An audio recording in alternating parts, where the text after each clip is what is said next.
This is Inspirational Women, a weekly series shining the spotlight on female trailblazers making a true difference in our community. Once again, here is Kate Daniels. Karen Olson is an American philanthropist who is the founder and president emeritus of Family Promise, a national nonprofit organization dedicated to helping homeless and low-income families. Karen has shared her story in Meant for More, following your heart and finding your purpose. Karen is truly an inspiration and has an incredible spirit and drive, which we'll learn went possibly into overdrive as she entered her retirement years. Karen Olson, good morning, and thank you so greatly for taking time to be with us today. Good morning. It's a pleasure to be here. And it is just a really great pleasure for me to have the opportunity to connect with you, Karen, and to talk about the work, the meaningful work that you found to do in your life and in your creating what is now Family Promise, which is helping individuals, helping families, children who are without a home to find their way into having a home and having the connection and the comfort that that means. But we know that this is a crisis really over much of our country today. So the work Family Promise is doing is so critically important. And I think it needs to just somehow become the law that it exists. It would be wonderful because there's such a passion on the part of people to make a difference, but it remains untapped because people don't always know what to do. They pass by a homeless person, a homeless man usually, in a city lying on a subway grate, say, and they're afraid to reach out to him. That's understandable. But 35% of all homeless people are members of families, and that's where we focus. Our mission is to helping families with children. And we prevent and end homelessness through a community-based response. That's the key, community. And that's how I began with the community after I actually began by giving a sandwich to a homeless woman out in front of Grand Central Station. And I learned her name. Her name was Millie. I was about to pass her by. I had seen her before many times, but I never stopped. This one day I decided I ran across the street to a deli and got her a sandwich. I don't know why. I just felt like I couldn't pass her by. You know, she was depressed. She looked down. She was an elderly woman in her 70s. I had known depression and how much that hurts. And so it was for that reason, I think, that I ran across the street to the deli and got her a sandwich. And when I came back to give it to her, she said, "God bless you. I haven't eaten since yesterday," as she took the sandwich from me. And we stayed and we talked. And that's when I learned her name, Millie. And she asked me a little bit about my life. She had been married and her husband was a chef and he died. And she had two sons. One died and the other was out in the West Coast and she had lost touch with him. So she was really all alone, albeit some people in the homeless community, she was part of that. But, you know, she was sad and felt all alone and somewhat adrift. And so just an act of kindness like that meant so much to her. And for me, it meant so much because when I got home, I told my two sons, Brad and Doug, who were then 10 and 12, about Millie. And Doug, who was 10, said, "Mom, let's find more people like Millie in New York City and give them sandwiches." So that began an outreach to people who were chronically homeless. And we made sandwiches and brought them into New York for the next almost 2 years, every other Sunday. And we got to know people's name. And, you know, there was Alvin and Richard and Louise and Abe and John and Arthur. And they waited for us. And I don't know, I guess I felt it was a little weird to do that on the one hand. But on the other hand, I felt it was just the right thing to do. You know, I was living in sort of like a split screen. On the one hand, would say to myself, Karen, it's not right to bring your boys into New York City and to hand out sandwiches. But on the other hand, I said, no, it is right. And they liked it, particularly my younger son. And he now has a career in nonprofits. Well, the Mhm. thing is, you're bringing them in, especially with the younger one. But I mean, the 12-year-old also wanted to be there, obviously, going with you. It was his idea. So I don't know that there necessarily needed to be that feeling like, is this right to bring my sons to this? They Right. had that heart. They saw that Okay. the compassion that was needed. Well, I mean, they have the open hearts of children. When Mm, children are yes, young, they yes, don't ask, is this the right thing or not to do? They just do it because they have open hearts. yes, yes. And they Mhm. just see that there is a person here, not making judgments about what they look like, or perhaps they would wonder, though, why is this person, laying down on this sidewalk? But having those open hearts, really, you've nurtured that as he's grown up, because you Yes, say he's still working in nonprofits. yes. And my other son, he works in the financial industry, but he's extremely generous to people and kind. Yes. So they both have that, which is wonderful to see. Well, it seems like Wonderful. you did create that fertile ground, if you will, for Yes, them to grow up with that, and to have that open heart when you shared the story, to want to continue the work. And isn't that something, from that small seed from yes, Millie, 40 years later, almost 40 years later, here's where we are with Family Promise. yes. 200 affiliates, in 44 states, and making such a difference, not just in sheltering through the churches, but also through prevention programs, stabilization. It's become very comprehensive. So affiliates have built tiny homes for families, and others have built transitional housing. And we have also 6 affiliates in the state of Washington. I did see that Yeah, they were scattered around this state, which I'm so thankful that we have them here. yeah, Yes. yeah. Pierce County, Clark County, Grays Harbor, Skagit Valley, Cowlitz County, and Spokane. They all developed at different times. Spokane was the first to develop. I began this, I had a conference on family homelessness, and I invited the religious community, and 200 people came to an all-day conference on family homelessness. And right there, that told me that people really do care and want to make a difference. They just need a way. Yes. So it was quite a success, that conference. We had it at a church, and people of faith and people perhaps with no faith came. And it was miraculous to see how much they cared and how touched they were by hearing the story of Wendy, who was a woman experiencing homelessness with her 8-year-old son. And she lost a baby because she was pregnant and she had to walk each day from the Salvation Army and couldn't come back until the end of the day. And she went to a welfare motel after she was hospitalized because she gave premature birth, Mm. and the baby was put in an incubator. And then soon she got her baby with her in the motel. The doctor said if the monitor goes off, you must immediately get your child to the emergency room. And so, sure enough, one night the monitor went off and she raced to the phone. But by the time the rescue squad came, little Justin had died. Mm. And she was so sad.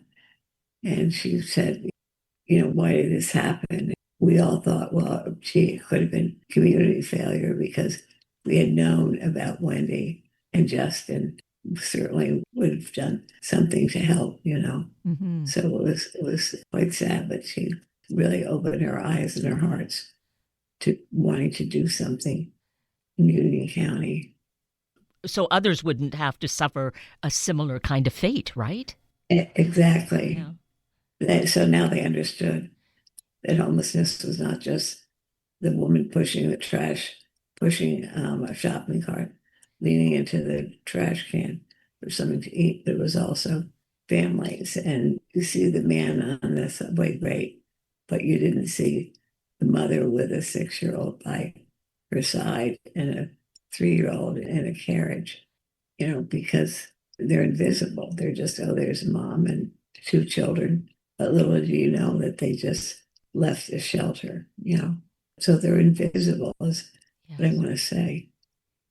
So, with Family Promise, there's a sustainable program because now there are 200, maybe 200 plus areas, Mhm. such facilities across the country.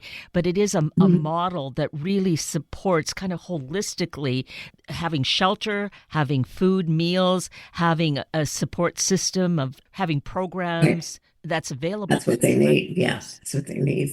And most of our affiliates have shelter by rotation. In other words, when I started the first program, I couldn't find a building that would provide shelter, and not one church in the community had the property to create a shelter. So I said to the congregations represented, how about if we work together? Maybe we can do together that what any one of us cannot do alone. Yeah. So 11 churches and one synagogue agreed to shelter on a weekly rotational basis. That meant my church, Central Presbyterian Church in Summit, did that only once a quarter. That was very doable. And that's how the program grew, and that's how the connections were formed between volunteers, and guests. I dare say you wouldn't have the success we had without the ability to connect. Because once you connect over a meal, some volunteers had leads for housing or jobs and other thoughts, cars, they donated cars, they repaired cars, all kinds of things grew out of that program and the connection with the volunteers and the guests. But I have to go back to one thing I said. It all started with Millie, but I realize now that my bent to help people started way back when I was young. When I was just 12, my mother died suddenly and tragically, and it broke my heart. I was very close to my mother. My dad, not so much. At the time, he was an alcoholic, but by the time he was 40, he stopped drinking.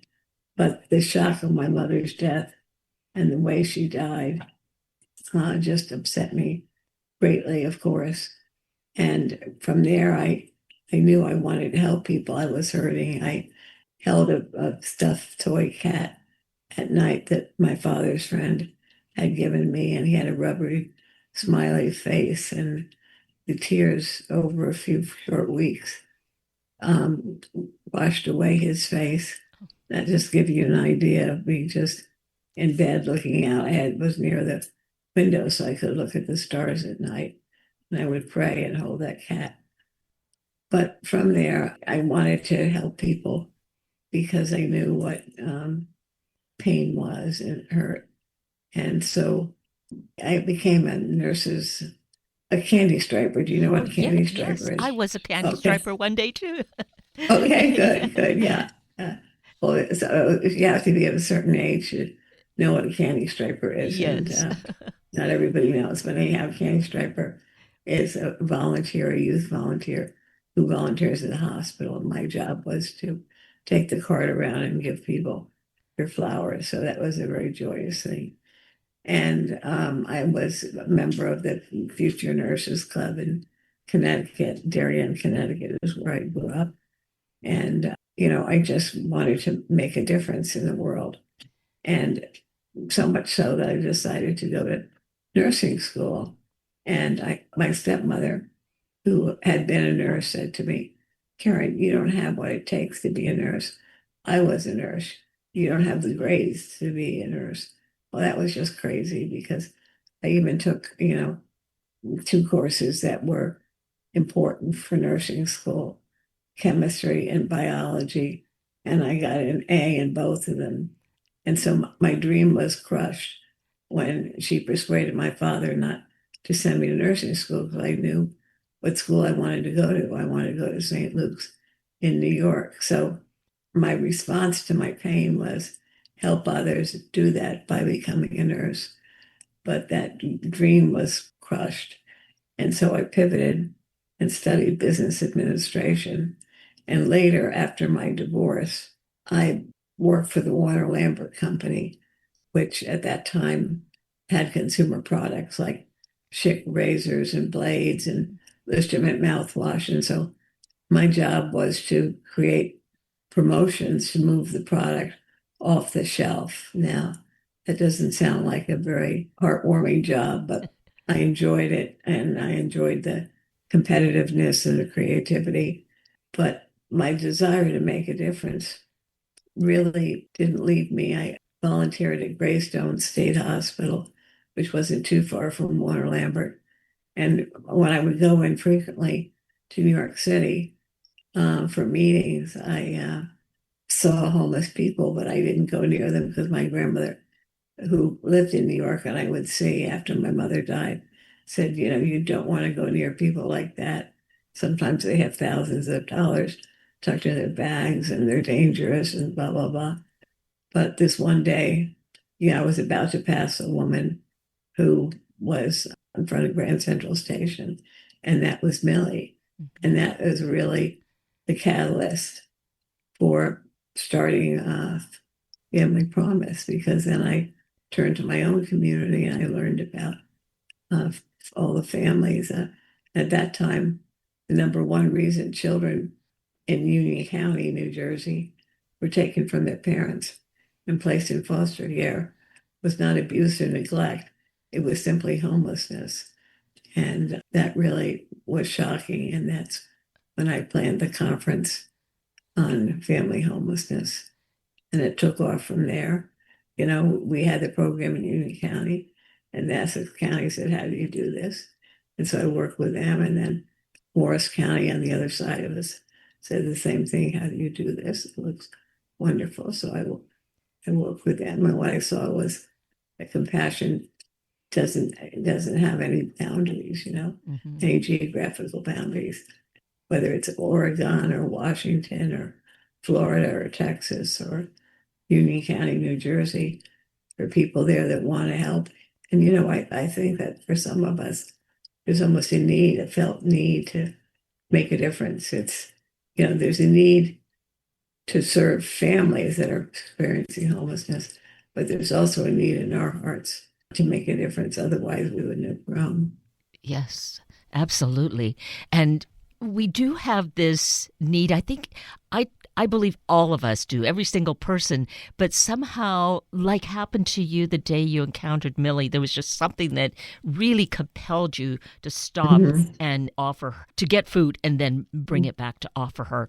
So you started something, and it can be replicated because there are these 200 places across the country that are Family Promise, and yet there's still such a great need.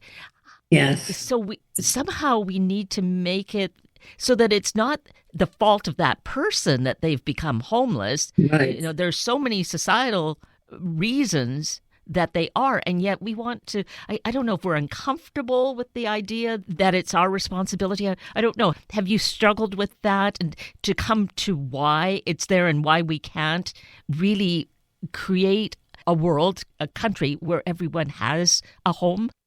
Not everyone is aware of homeless families, and if they are, maybe they don't care. But I think there's enough people that care in this country that we could make a bigger difference.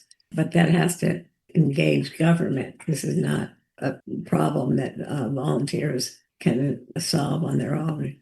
It really has to be a partnership between government and the private sector. Right now, for every 4 families that are eligible for affordable housing, according to government standards, only 1 gets a home.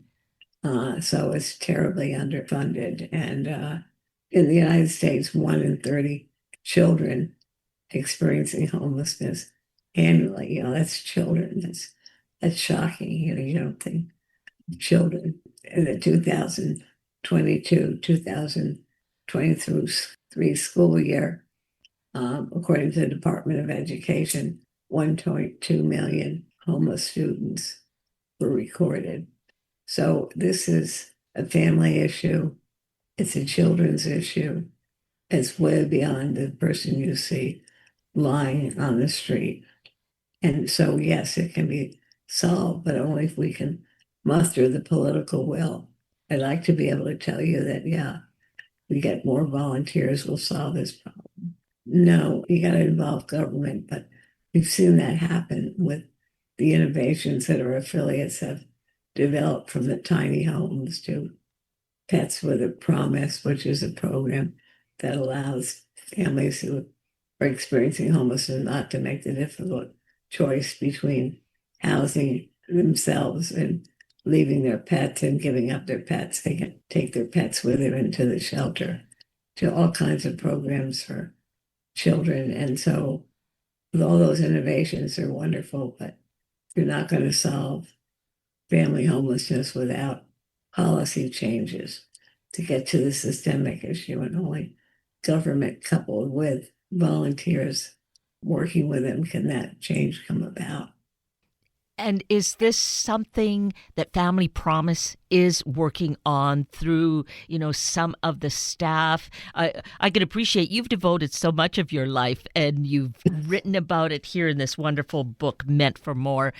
So that you've got lots of people out there who can be pushing toward this. Is that happening? How can we be part of Yes, that too? yes.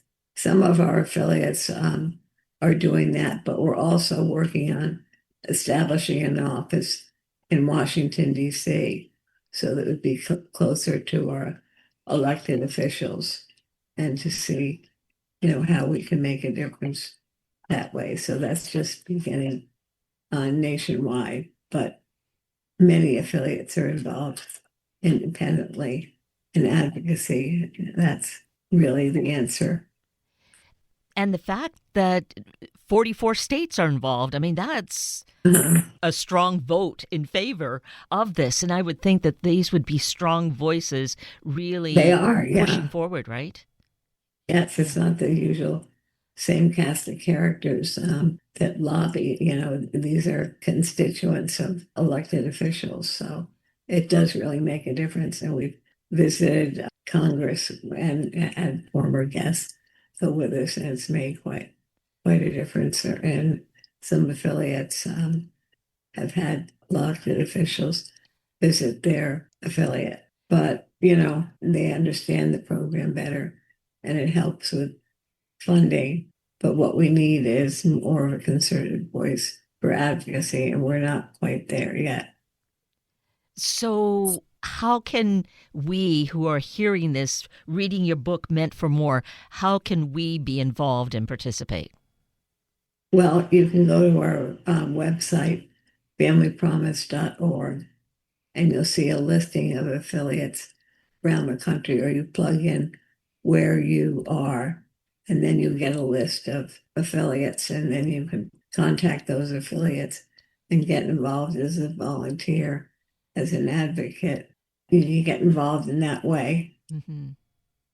And I think that the book, Meant for More, following your heart and finding your purpose, which you obviously did, this really became Yeah, your life's work, really making such a huge difference for so many people, even if it were just Millie and how you helped yeah, to change her. But this has been I know. replicated thousands upon thousands of times.